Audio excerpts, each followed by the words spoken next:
I'm Senator Alyssa Slotkin. Senator Mark Kelly. Representative Chris Deluzio. Congresswoman Maggie Goodlander. Representative Chrissy Houlihan. Congressman Jason Crow. I was a captain in the United States Navy. Former CIA officer. Former Navy. Former paratrooper and Army Ranger. Former intelligence officer. Former Air Force. We want to speak directly to members of the military and the intelligence community who take risks each day to keep Americans safe. We know you are under enormous stress and pressure right now. Americans trust their military. But that trust is at risk. This administration is pitting our uniformed military and intelligence community professionals against American citizens. Like us. You all swore an oath to protect and defend this Constitution. And right now, the threats to our Constitution aren't just coming from abroad, but from right here at home. Our laws are clear.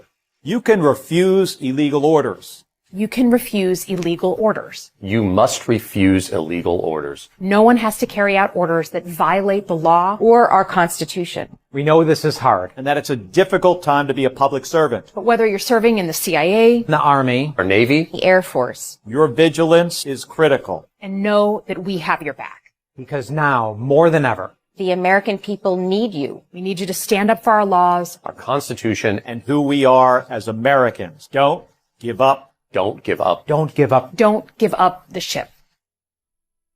So there's that. Multiple folks also included in the intelligence community as well as along with veterans, speaking to active duty folks who are potentially hearing a lot of these calls for illegal activity, violations of the Constitution and their oath to the American people. It wasn't just them. You guys remember when General Mark Milley said similar things? We don't take an oath to a country. We don't take an oath to a tribe. We don't take an oath to a religion. We don't take an oath to a king or a queen or a tyrant or a dictator. And we don't take an oath to a wannabe dictator. We don't take an oath to an individual. We take an oath to the Constitution, and we take an oath to the idea that it's America, and we're willing to die to protect it. It goes to all kinds of folks that are thinking this. And so, obviously, I think you guys can imagine what the response, at least a little bit of the response was. As soon as this was seen by, of course, that same dictatorial-minded fascist in the White House, this is what he put out in response to that. This is really bad and dangerous to our country. Their words cannot be allowed to stand. Seditious behavior from traitors. Lock them up? With a bunch of question marks. President DJT. Okay. So it's really bad that they put out a statement or a video telling active duty military members that they shouldn't violate the Constitution or follow unlawful orders. It's seditious behavior to remind them that they should continue to follow their oath. All Donald Trump is saying that he's in favor of them violating their oath and the Constitution and follow unlawful orders. If you're not pressed, bro, what do you have anything to worry about? Why are you so mad if you're not the one that's putting forward unlawful, unconstitutional orders? Why would it be sedition for them to say, follow your military oath? It's weird that that's his thought process. And he thinks that coming out and saying, just like he said, anybody that's against fascism is against me. It's weird that he keeps letting everybody know who he is, but people won't accept that that's who he is. So, of course, the normal folks at Fox News got one of these veterans on, Representative Jason Crow, who was in that ad. He spoke with Martha McCollum, and she was incensed. She was pissed this entire interview. Former Army Ranger and Bronze Star recipient. Thank you very much, Congressman, for joining us today. You see some of the pushback to this video when some look at it and say, if you are in the United States military, you sign up, you carry out the mission that is assigned to you. The other option is to not join the military or to leave if you feel that you can't carry out an order. But the command is just an integral part of what you sign up for, which you know way better than I do, and I thank you for your service. So, Congressman, thank you for being here. Why did you participate in this video? He's going to get to more details of her issues with it. But her first and introductory plan and thought here is that if you sign up to the U.S. military, you sign up, you carry out the mission that's assigned to you. That's not what they're talking about. They're talking about not carrying out unlawful, unconstitutional missions that have been given to them because, they swore this oath. But the way that, conservatives, I guess, lately think is that that's all based in the president. The president is the king of this country. So therefore the Constitution means less than whatever his whims are, especially since he's a childlike figure that goes and whines and cries and tells them do anything that he wants based off of his hurt feelings. Then after that, they have to just do it. Sounds like un-American to me. So when you see this video on all over the place, when you see this video on social media, I think a lot of people scratch their heads and they say, what exactly are they talking about? Are they talking about Martha, not allowing gunboats to make it to the United States carrying drugs? No. Is that Martha, what you're talking about? Martha, here's a novel idea. How about we actually prevent things from happening before they become a problem? I think that's what they're trying to do. What you're saying is we have to wait until there's a problem to respond to that problem. No, I'm not. Right? As a military officer, what I think is important is we train people, we give them information, we prepare people for challenges coming down the pike. That is what I did as a commander in the military. That's what I'm doing now, as we are standing by our troops. She wants some details of these unlawful orders.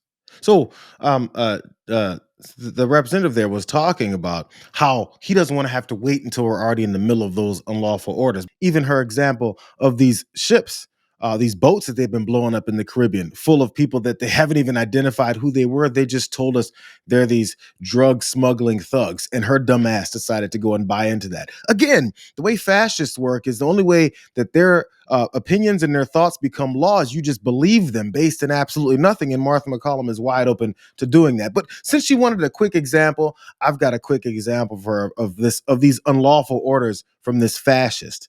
And we're sending in our National Guard. And if we need more than the National Guard, we'll send more than the National Guard, because we're going to have safe cities. We're not going to have people killed in our cities. And whether people like that or not, that's what we're doing. Whether people like it or not, he's going to do what the hell he wants, sending military into the streets of whatever city he wants to, based, again, in absolutely nothing. There's this theme going on where everything he's claiming is reality isn't, but the basis for those claims are the reasons why he's violating the Constitution and wants to send military in to do his bidding. Here's another example, Martha. And I told Pete, we should use some of these dangerous cities as training grounds for our military, National Guard, but military, because we're going into Chicago very soon. That's a big city with an incompetent governor, stupid governor, stupid. They threw him out of his family business. He was so stupid. I know the family. He becomes governor. He's got money. I wonder if someone openly spoke to folks that carry guns and are under their order, according to Martha McCollum.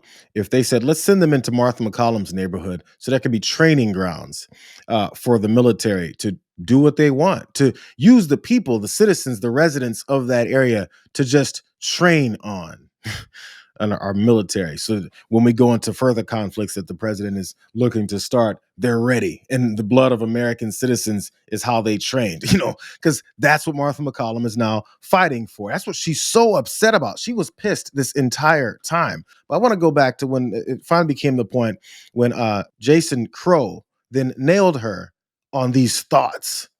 The assumption that she had that these folks can't understand what's unlawful and what's unconstitutional. You're talking to young members of the American military, and you're not telling them specifically what it is they should see as illegal. So you're putting ideas into their head that maybe they're being asked to do something illegal. And what we're seeing actually is recruitment rising. And people wanting to join the military under the president. Here's an interesting fact for you, Martha. Our men and women actually are very smart, very incredible men and women in our military. And you don't have to tell me that.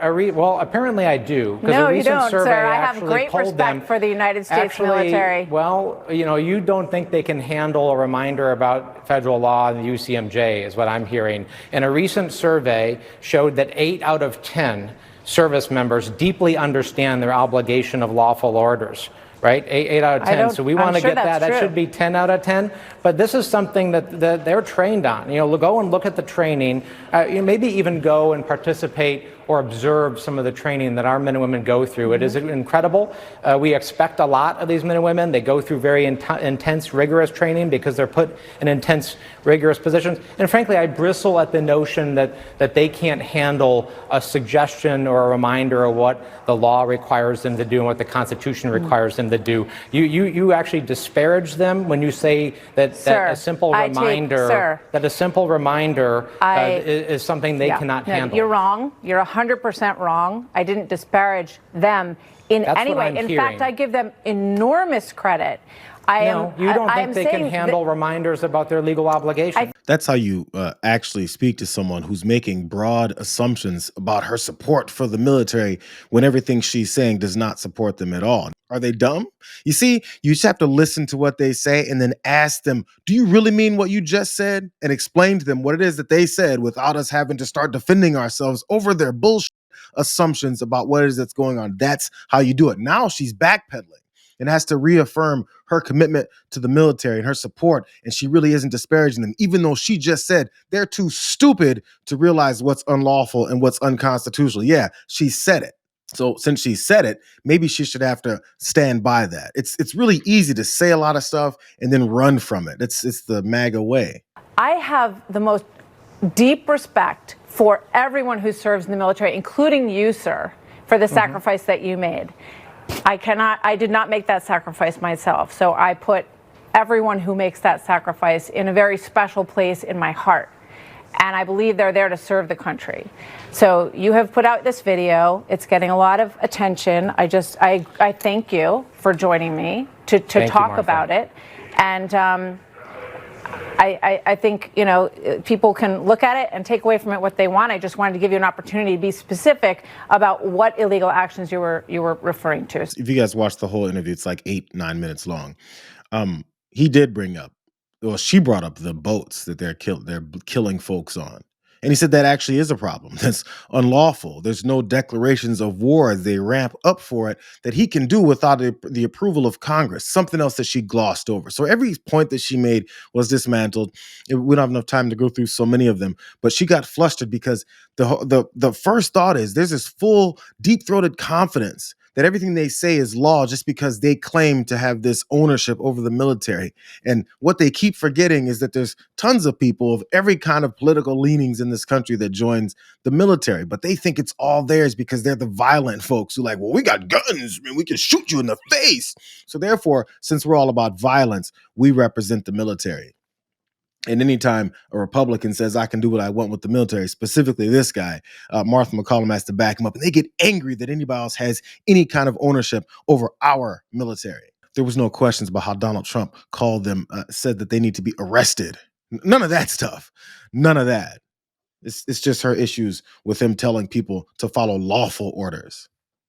It's weird. The entire party, the entire movement is based in lawlessness, because they're following a 34-time felon. It's pretty direct. It's not even that curious of a thing to see come together. There's a criminal in the White House. He does criminal activity, and anybody who follows him supports criminality. It's basic. It's how it all works.